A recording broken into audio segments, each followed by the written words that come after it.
So, hello everyone. My today's topic name is From Empire to Globalization. Reading Coexist 4 as a post-colonial allegory. Academic information, table of contents. So, my research question is: how does GM Coexist 4 allegorically represent the transition from colonial to globalized form of narrative control, and in what ways does it expose the persistence of imperial hierarchies within a modern publishing and authorship? And my hypothesis is coexist for serves as a post-colonial allegory that critiques the transformation of imperial domination into a globalized system of representation through the silencing of Friday and the mediation of the Susan Barton's narrative by Daniel Foe. Coetzee demonstrates how colonial hierarchies of voice and authorship survive within the structures of a global literary production, echoing Spivak's subaltern silence, finance, systematic oppression, Nagushi's linguistic colonization, and Hugin's post-colonial exotic, shaped by Western markets. So, in introduction, this presentation examines J.M. Coetzee's Foe as a lens to understand the transition from empire to globalization in narrative power. Coetzee critiques how colonial authority controlled storytelling, language, and representation, and shows that in the modern globalized world. Similar hierarchies persist through publishing, media, and culture institutes. The discussion follow a structured framework, starting within the historical and literary context of Poe, moving to a key concept such as a post-colonial allegory, authorship, and representation, and then analyzing the novel's allegorical critique of empire and its relation to a globalization. So, in context and literary background, so for 1986 revisits the Defoe's Robinson Crusoe 1719, explores the narrative authority. So, who tells the story, whose perspective is silence. So here, Friday is a silent character. Context: late 20th century post-colonial literature, apartheid era South Africa. And Coetzee's work highlights the resistance of power hierarchies in a storytelling, emphasizing that the legacies of empire continue to shape whose voice are heard and whose remain marginalized. So, in a key concept, Info Coetzee explores the post-colonial allegory, showing how colonial power continues to shape narratives, the struggle over authorship and representation in a scene in Susan Barton's attempt to tell her story. So in the story we find that Susan Barton is how she attempts to tell her story and tell to a foe to publish her story, but he denied. And Daniel Foe's control and Friday's silence presence. The novel also critiques the global publishing, revealing how modern literary markets echoes colonial hierarchies.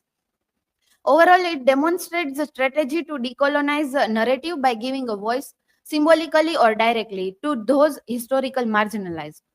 Coetzee allegory. So Friday is a subaltern. So Friday is a silence yet a central.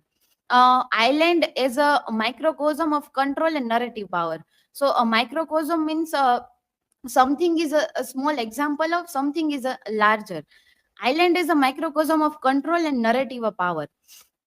Barton attempts to reclaim a narrative agency reflecting a marginalized author's struggles, so that empire's control narrative is symbolically represented in the story.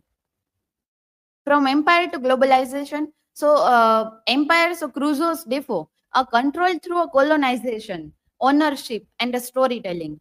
In a globalization, so publishing, media, cultural industries, new form of narrative dominance, Four shows that narrative hierarchies evolve but continue to suppress marginalized voice. So, in empire, we find that colonizers just not control a land, but they also control a story, literature, and also control whose voice are heard or whose voice are not heard, marginalized. Theoretical connection. So, Franz Fanon, who says that because it is a systematic negation of the other person and a furious determination to deny the other person all attributes of humanity. So Fanon underscores how colonialism systematically dehumanizes the colonized stripping them of their identity and humanity. In 4, Friday's silence and marginalization reflect this dehumanization, illustrating the enduring impact of colonial oppression. In Homike Bhabha's perspective, the theoretical recognition of the split space of initiation may open the way to conceptualizing and international culture based not on the exoticism of multiculturalism or the diversity of cultures, but on the inscription and the articulation of cultures hybridity. So Bhabha introduced the concept of hybridity, where cultures merge and create a new identity.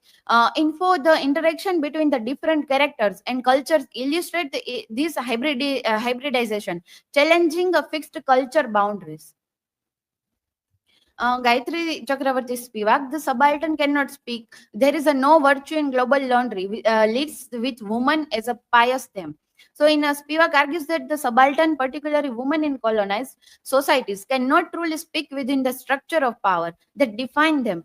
In 4, Susan Barton's attempt to tell her story are mediated by Daniel Foe, highlighting the challenges of representing marginalized voice. Nagusheva Thiongo, language has a dual characters. It is a both means a communication and a carrier of culture. So Nagushia Thiongo underscores the role of language in shaping and transmitting culture. In a 4, the use of English and the silencing of indigenous languages reflect the cultural dominance and ensure imposed by colonial powers. In a modern relevance, we find that coexist 4 remains relevant today as it mirrors how global media and publishing still favor dominant voices. The novel warns that even after colonialism, control continues through a language, culture, and industry. Language carries a power, and Hugan shows how post-colonial writing is shaped by Western markets. Together, they reveal how Foe anticipated modern struggle and marginalized author in a globalized world. Here is my references. Thank you. Now you are free to ask questions.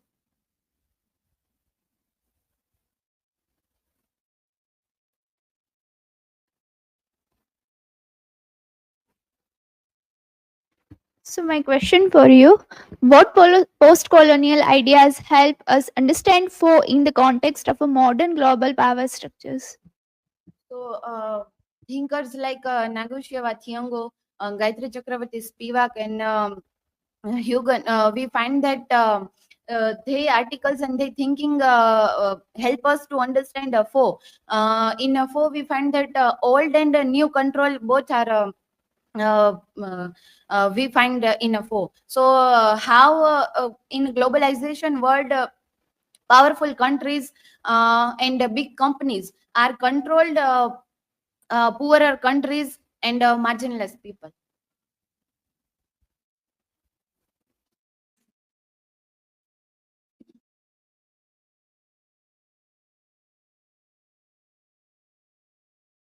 Question is, how does silence like Friday's info related to the way marginalized group are treated in today's global media? Friday's silence is a show that some people's voice are not heard, not because of they are silent, but because of they are controlled by a powerful groups, and they are controlled that whose word and whose voices are important. So in a global media we find also that in globalization world, powerful countries and global media are controlled poorer countries, and they are neglected their voice. Thank you.